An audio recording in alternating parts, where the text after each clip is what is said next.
Social 9. It's Mr. Sir again. Just going to do a quick run through of our assignment that we have for this week. So we have lesson 16, and we're looking at political parties, social programs, and taxes, and how they're all tied together. So let's have a look at the slideshow. That would be my recommendation. Start with the slideshow. Go from there. The assignment will tie into that. So, whoops, there we go. Okay, so one thing we need to talk about first and foremost is that all major political parties in Canada support social programs at some level, some more than others, and that depends on where they are on that political spectrum. And I hope you guys remember that from chapter 6, where we talked about, left-wing parties versus right-wing parties, more government intervention versus less government intervention. And so the more government wants to intervene, more government intervention, usually that means the more taxes there's going to be. And if there's more government intervention and higher taxes, that usually translates to more social programs. Okay, now, so that is a left-wing party. So the difference is that some support expanding social programs and putting more tax dollars towards them. This would mean higher taxes. These parties are the more left-wing parties, such as the NDP and the Green Party. Now, on the opposite end, you have some parties who want to leave them as they are or to take some funding away. This would mean lower taxes. These parties are more right-wing. The Conservative Party is Canada's main right-wing party. Now, the Liberals are left out of there because they're actually a more centrist party. Now, I should have added that into the slide. I didn't. I'll do that in a few minutes once I finish this, then you guys can have access to that. But the Liberal Party, they're kind of in the center, so they hover around the middle. So they're a combination of both left-wing and right-wing. So they're, they're more for a mixed economy. They might expand social programs, they might decrease them. It just depends on what's going on in society at the time. So like right now during the pandemic, they've definitely expanded social programs. So remember we talked about the CERB. That's the money people can get if they got laid off during the pandemic. That would be a really expensive and important social program. Now, next slide. The economic spectrum. Do you guys remember this? So this kind of summarizes it. So it looks at both sides. And then remember, market economies on the right, planned economies on the left. And then just above those two things, under planned economy, you have some of the descriptors, essentially. And then market economy, you have some of the descriptors there. Now, a big one when it ties into social programs with taxes has to do with more government intervention, higher taxes. Okay, on this side, and then public ownership. So that would be the government. Ties into it owning property, but also it ties into the government providing public services. Same thing with here. The opposite end over here, you have private ownership. So that means individuals and businesses provide those services. So that's the main difference. Okay, next slide. So we have over here, it says, how does the economic spectrum tie into social programs? So kind of just as we've already talked about, the more left-wing you are, the more you support social programs. Left-wing parties increase taxes and would bring in more social programs if they're elected. They believe in more government intervention. Okay? Now, the more right-wing you are, you still might support social programs, but to a lesser extent. Right-wing parties maintain some spending on social programs, but often want to bring in companies to replace services provided by the government. By doing this, you are reducing the amount of government spending. They believe in less government intervention. Now, if a party is in the center, like we talked about the Liberal Party, they believe in a combination of both of these ideas. So, if I'm going to think about a social program or a program provided by the government, we could talk about like Canada Post, for example. No, actually, that's not a good example. Let's think about with healthcare. So we have healthcare where you can go to the doctor whenever we need to, but there are some procedures that are not covered by our health system.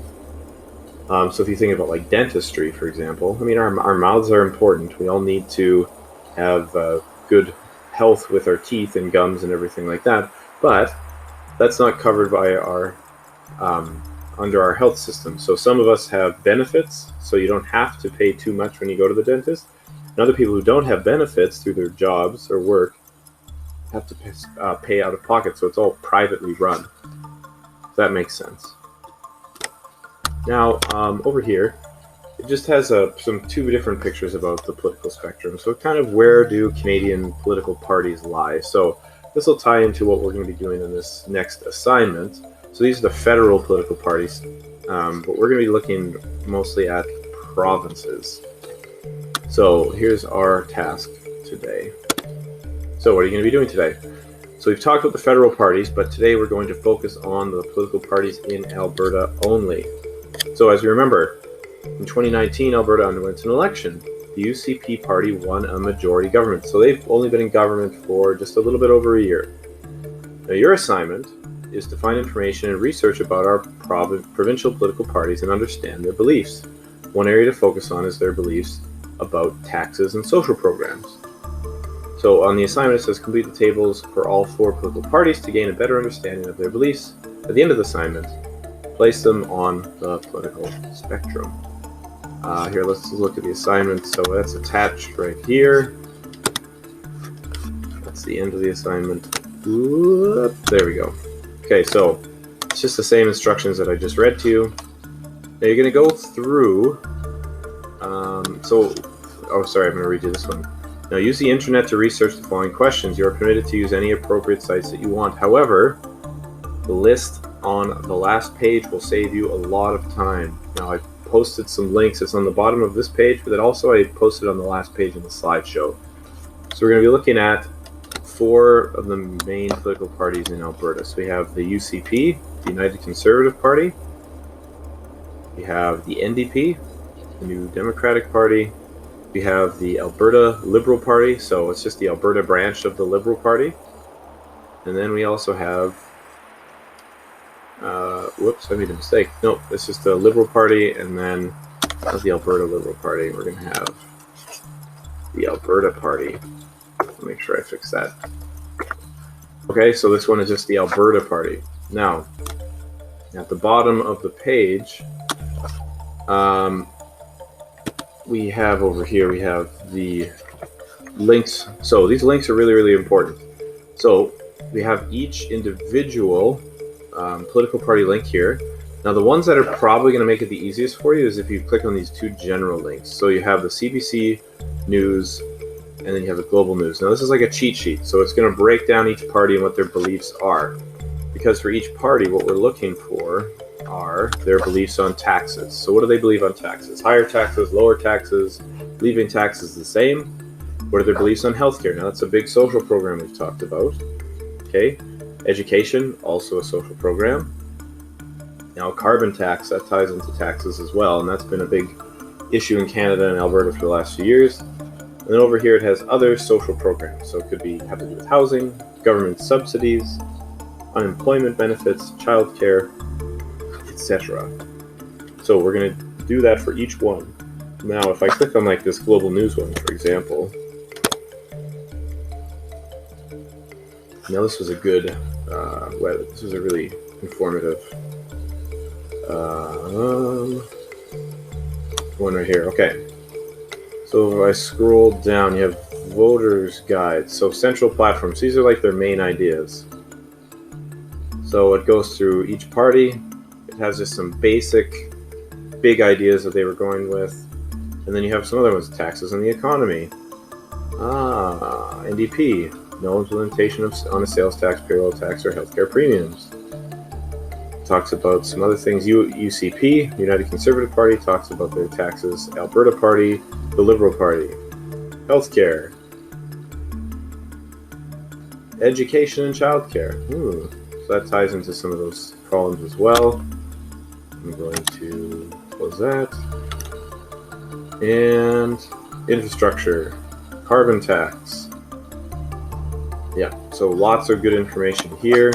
The CBC one is very similar, so that one is a good website to use as well. So, I mean, you can go to the individual websites, but honestly, just make it easier on yourself. Just use these 2, and you will be laughing.